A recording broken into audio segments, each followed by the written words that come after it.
ကြိုသားတွေတကယ်ရှိလားဒီတစ်ခါတော့အဲ့ဒီမေခွန်းကိုခဏပေးဖယ်ထားပြီးပိုပြီးစိတ်ဝင်စားစရာကောင်းတဲ့မေခွန်းတစ်ခုကိုကြည့်ကြရအောင်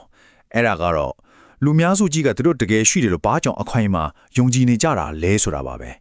ဒီယုံကြည်မှုကြီးတစ်ခုလုံးကိုလေလူသားတွေစီရောက်လာပြီးဖော်ထုတ်ဖို့ကြိုးစားနေရတဲ့ရှုထွေးတဲ့ signal တစ်ခုလို့သဘောထားပြီးအတူတူလေ့လာကြည့်ကြရအောင်ပါ ကဲဒီကိစ္စရဲ့အစကဒီနံပါတ်ပါပဲ65ရာခိုင်နှုန်း Pew Research Center ရဲ့စတန်ရအမေရိကန်ရဲ့65ရာခိုင်နှုန်းကတခြားကြိုးတွေမှာညံရီရှိတဲ့တက်ရှိတွေရှိတယ်လို့ယုံကြည်နေကြတာပါဒါကလူနှစ်ယောက်မှာတစ်ယောက်ကြိုလို့နော်အံ့ဟိုးစရာပဲခိုင်မာတဲ့တက်တဲ့ကွာမှမရှိပဲနဲ့လူများစုကြီးကဘာလို့များဒီလောက်ယုံကြည်နေရတာလဲအဲ့ဒါကပဲကျွန်တော်တို့အတူတူဖြေရှားကြည့်ခြင်းတဲ့ပဟိလီကြီးတစ်ခုပေါ့ ဒီမှာပဲအဓိကပฏิပတ်ခကိုရှင်းရှင်းလင်းလင်းတွေ့ရတော့တာပဲတချမ်းကိုကြည့် NASA တို့ Pentagon ရဲ့ AAR တို့လိုတရားဝင်အဖွဲ့အစည်းတွေကလူလို့တာမဟုတ်တဲ့ဤပညာအတည်ပြုနိုင်တဲ့တက်တီပါမှမရှိဘူးလို့တရားဝင်ကျင့်ညာထားတယ်ဟုတ်ပြီဒါတစ်ဖက်